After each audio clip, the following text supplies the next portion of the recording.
upon a time in the land of Verona lived two families, the Montagues and the Capulets, and their children Romeo Montague and Juliet Capulet. They had been enemies since the dawn of time, nobody knows why, and would often be the cause of unrest and violence in the city. Capulets rule, Montagues drool. Arr! Get over here! Romeo was currently in a state of teenage angst ever since his crush, Rosalind, had reciprocated his love. Romeo's homeos and family worried about his health and well-being, so Benvolio was sent to help his cuz out. Girl problems? I've had my fair share. How about you try getting some other girl? Oh, how would you understand? I'm gonna go be depressed somewhere else. After being invited to a Capulet party, Benvolio recommended they both go. Romeo was circumspect about the idea because he had a bad dream about the future. Mercutio tried to put him at ease. Queen Mab has been with you then. She's the size of a pebble and drives a hazelnut chariot with spider-leg wheels. At night, Queen Mab crawls over people and makes them dream about their desires. Are you high, Mercutio? No, I'm trying to say your dream is BS. Everyone makes it to the lit party, and that's when Romeo spots Juliet and closes in on the kill. Hi, you're really pretty. And you're such a snack. Can I kiss you? Yes. No. Juliet, you know he was on Montague, right? What? Romeo is head over heels for his new gal pal, so he sneaks in one more visit after the party, unbeknownst to his homeos. Oh, Romeo, Romeo, wherefore art thou, Romeo? Here! How did you climb up here? My love for you gave me the strength I needed. How romantic.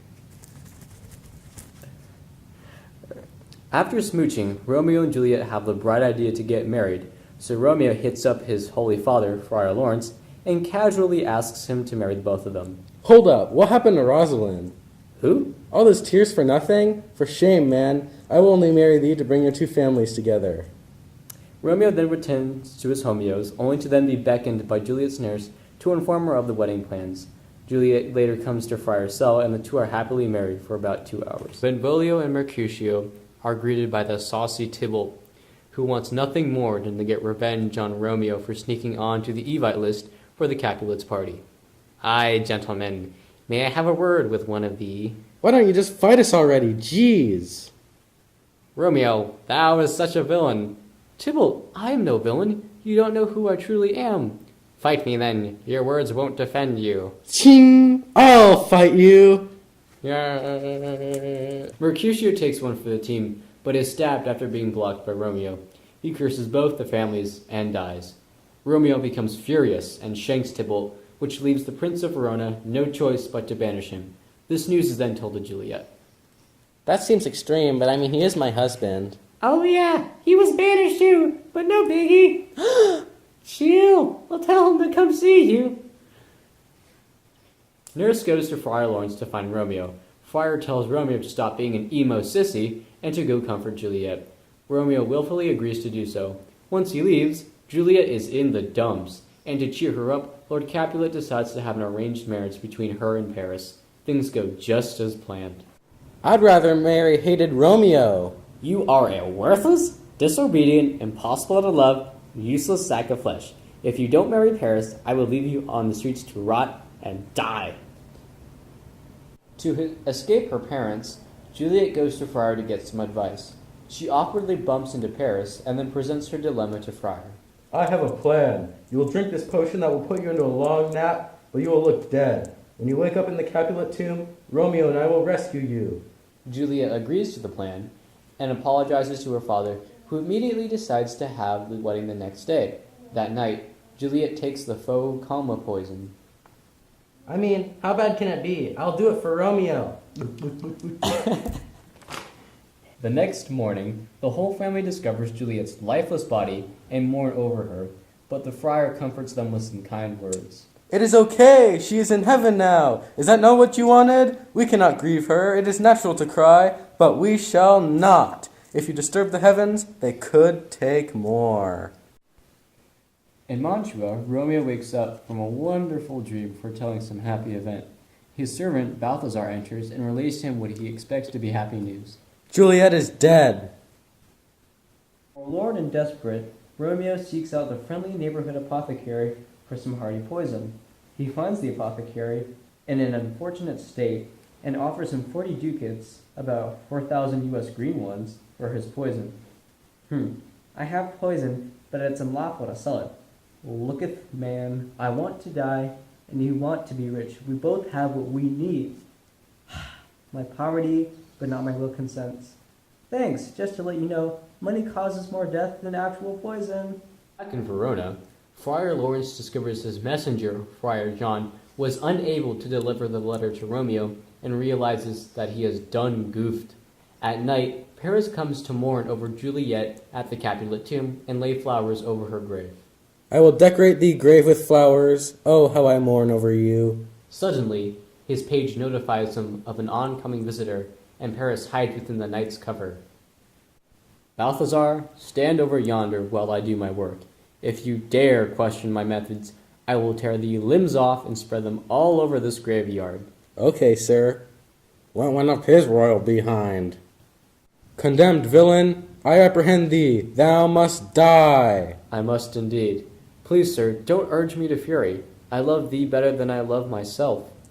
Teenagers. That's it. Have at thee, boy. Romeo and Paris duel, and eventually Paris is stabbed, so he asks to be laid next to Juliet. Realizing that he just killed Paris, Romeo does an epic facepalm, and finally he opens up Juliet's tomb and is surprised. I swear, Juliet, you look as if death hasn't even touched you. Must be my imagination. Bottoms up. Glug, glug, glug, glug. Gah. Romeo dies, and minutes later, Friar Lawrence arrives fashionably late, only to discover that he's dead. Juliet then wakes up, and Friar begs that she come with him, but she declines, and Friar leaves. Juliet kisses Romeo one more time, then finishes herself. Pitiful sight! Men, go fetch the prince, Capulets, and Montagues. I heard names being shouted on the streets. What's going on? Paris, Juliet, and Romeo have all perished. Oh, the horror! Oh, the blood! Oh, be quiet. We don't even know the cause behind this. Friar then admits to everything. He admits to marrying Romeo and Juliet, pranking the Capulets with Juliet's death, and all other faults of his. The prince looks to both Capulet and Montague and admonishes them for their petty feud. Both men feel ashamed, and to help make amends, both families decide to raise 14-karat gold statues of each other's child to commemorate the love they have for each other.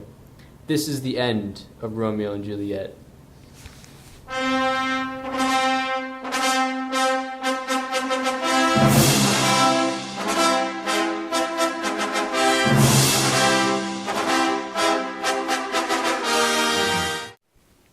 Romeo was current. Are we just going to continue on? We should just start it up. No, you can just continue it, and I'll just Yeah. cut it out. Okay. We show this in the frame. Juliet.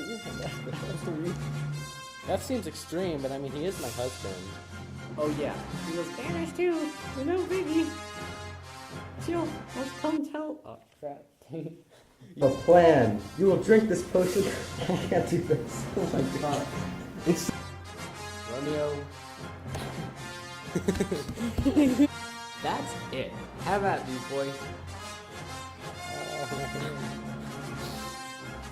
I died. Put me next to Juliet. Have at these, boy. Oh, so